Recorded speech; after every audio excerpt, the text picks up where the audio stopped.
Hey guys, welcome back to my channel, and thanks for joining me for another episode of Storm Prep 101.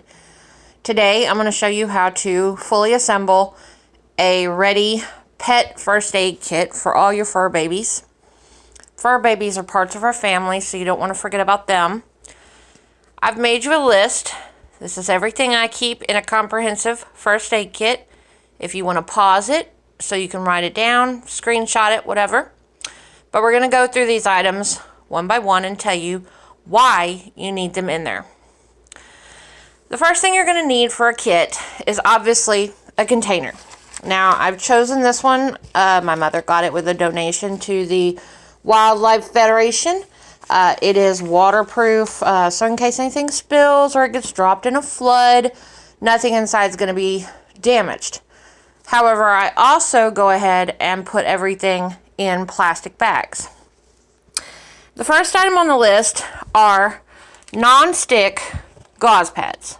These are kind of self-explanatory. If your pet gets a wound, you don't want it sticking to the fur, but you want to be able to absorb any kind of leakage of blood or fluid or whatever, so you want to make sure you get non-stick. You can get these anywhere from the Dollar General, Dollar Tree, to Walmart, anywhere you can get first aid supplies. Then you need adhesive tape to hold on your bandaging. Now, I get this at PetSmart. It is self-adhesive wrap. It's kind of like medical sports tape for humans, but it's for dogs, and it's got cute little paw prints on it. Now, if you're doing a small kit, you can take these out of the package and just keep them in a plastic bag, like a Ziploc sandwich bag, and they'll stay nice and dry, and they won't mess with the adhesive. Like I said, I get these personally at PetSmart. Cotton balls and or cotton swabs. I particularly keep both because I'm packing for quite a few animals. I have 4 cats and 1 dog. So these are for cleaning wounds, adhering your antibiotic ointments, things like that. Then you're going to need a fresh bottle of 3% hydrogen peroxide. This has a multi-purpose.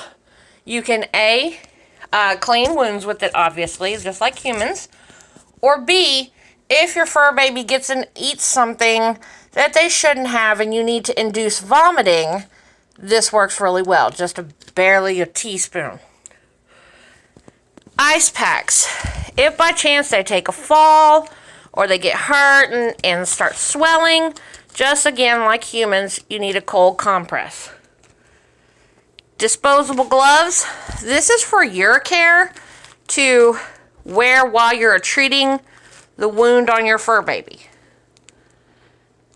Of course, you're going to need scissors and tweezers in case they get splinters or something you have to dig out of the paw. Scissors for cutting your adhesive wraps and things like that. Antibiotic ointment. This is after you flush and clean the wound. You can put this on there to help in treating it.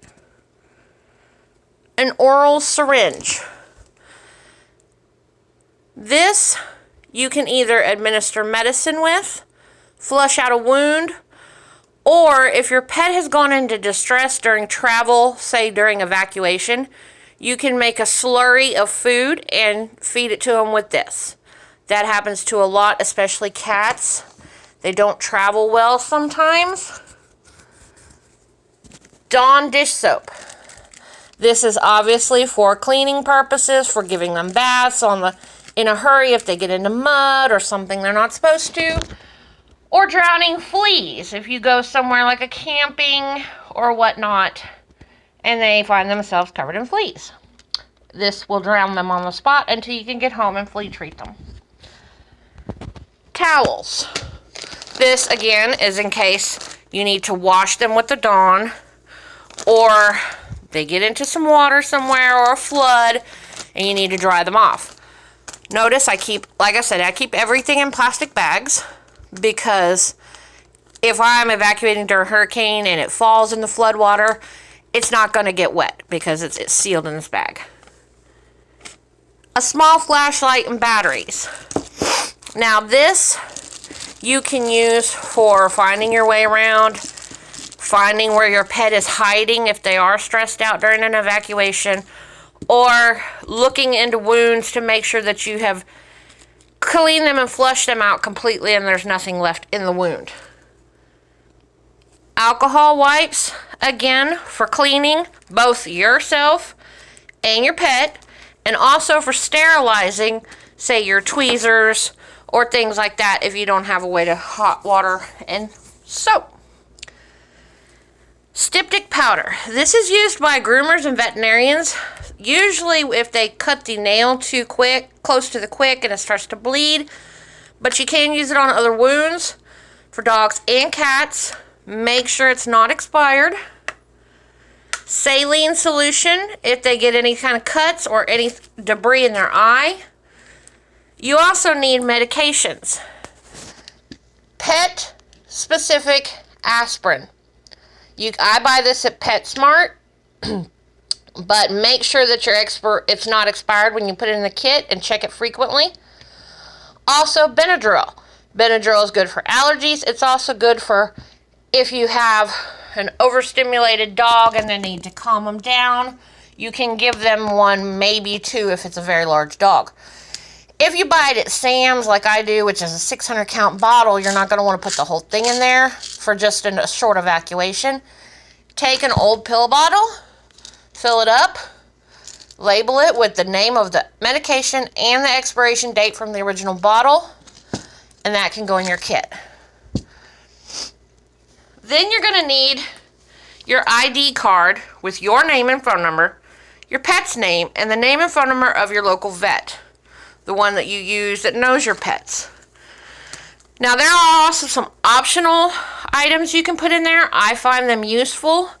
The first would be your wound care sprays, your anti-itch solutions, your ear wash.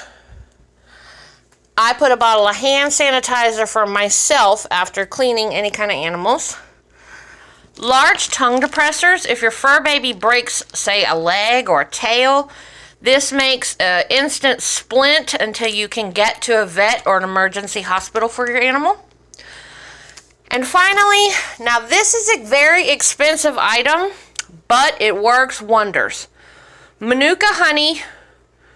You just need maybe a pea size. If you get an open wound, a busted abscess, anything, you instantly flush the wound and put this on there.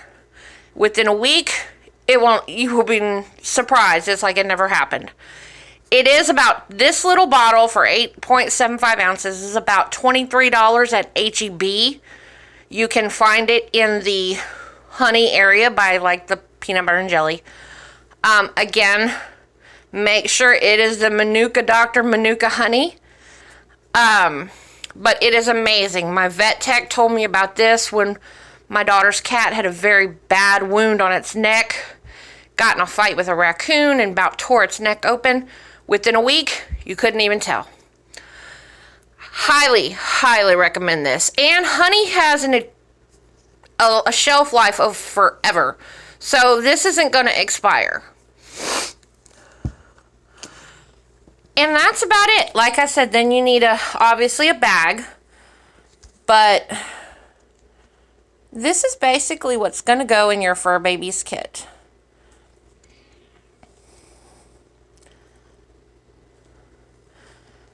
Now, what will you do with this kit, you're asking? You're going to put it with their emergency bag with their foods and stuff, which I will be making another video to show you what goes in there and how to put it all together. So I hope this helps you prep for storms. We are again in the midst of hurricane season from June 1st to November 30th. I checked the mail or the news this morning, and there were a couple of low pressure disturbances in the waters already, so I figured we need to hurry up and get this series completed so you will be very prepped and ready just in case you get a storm in your area. So here you go again. There's the list. I hope this has helped you and been informative, and be looking for the next video pretty soon. I love you all. Thanks for watching.